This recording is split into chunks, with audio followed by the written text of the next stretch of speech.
Welcome to rainy Bangkok. It's overcast now. We just had a little downpour and I'm walking through Bangkok Park.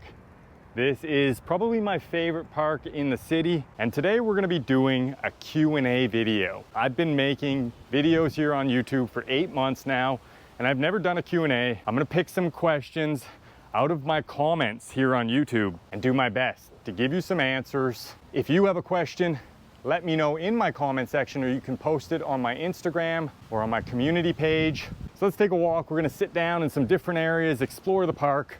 Such a beautiful day today.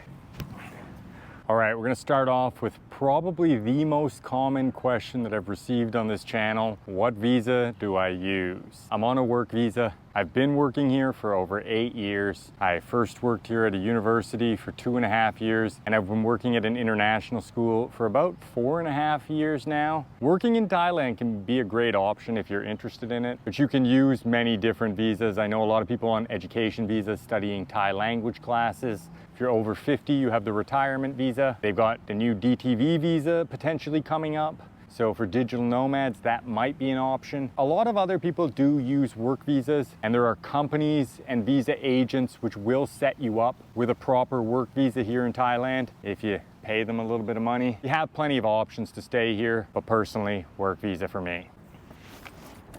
Let's move on to question 2. This one is a little bit more lighthearted. What do I think about soy dogs? Now, soy dogs are the wild dogs that roam around on the streets here in Bangkok. I suppose it's only lighthearted if they're friendly. And normally they are friendly, but you do have to be a little bit careful of the soy dogs, especially when you're walking down the back alley areas or dark side streets, as you can get packs of dogs congregated together. I've been chased by soy dogs twice in my 8 years here, and they were very angry soy dogs. They come at you growling aggressively. You have to stand and move towards them and be aggressive back, and then back up a little bit and slowly back out of their territory. If you turn around and you try to run, they'll chase you, and eventually once you're far enough out of what they view as their territory, they'll leave you alone and wander back. 1 step forward, 2 steps back. But 99% of the time, they're friendly.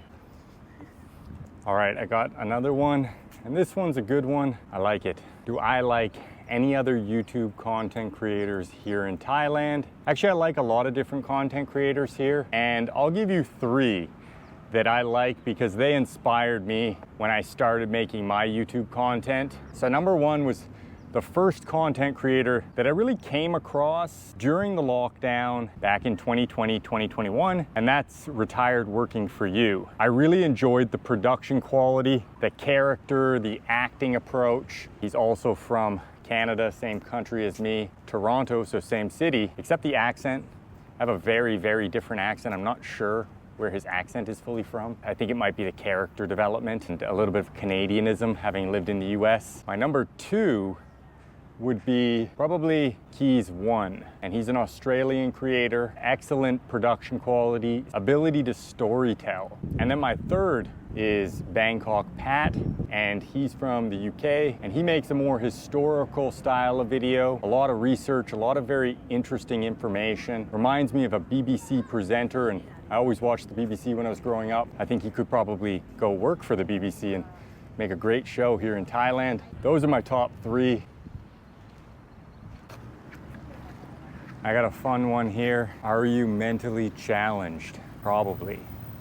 So this is always funny. I get a lot of troll comments. I think every YouTuber gets a lot of troll comments. Some of them are quite funny. I have a good laugh. To be honest, I don't really get offended or upset at troll comments. YouTube actually hides the comments that are negative, and I go in and I check them, and usually I have a great laugh, and then I publish them because I believe it's better to have a transparent comment section, allow anybody to comment, positive or negative. The only time I've ever deleted comments or blocked them is when they were too personal and weird.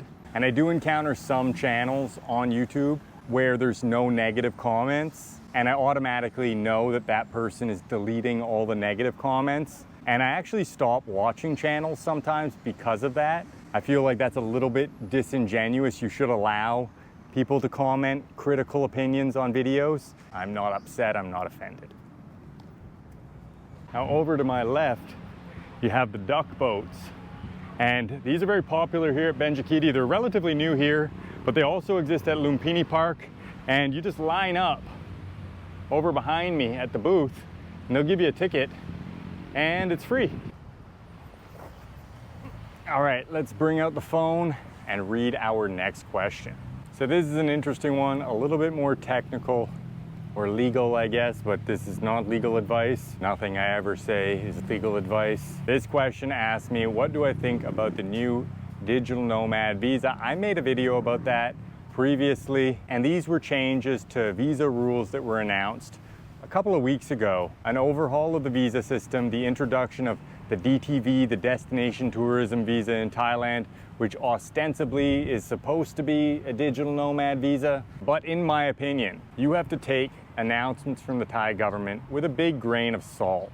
They have a tendency to come out and reactively make announcements. And there was a lot of negative news about tourism numbers in Thailand literally the day before those announcements. And this is funny because the month before that, it was all about how there were too many tourists. And the big subject was over-tourism. It's a bit like a pendulum here when it comes to the government and policy making. If something makes the news, you get a bunch of announcements, and then over the next few months, they slowly disappear and nothing happens. So my opinion is sit back, relax, and wait until you see what's actually happening before making any big plans. And this applies to anything announced by the Thai government.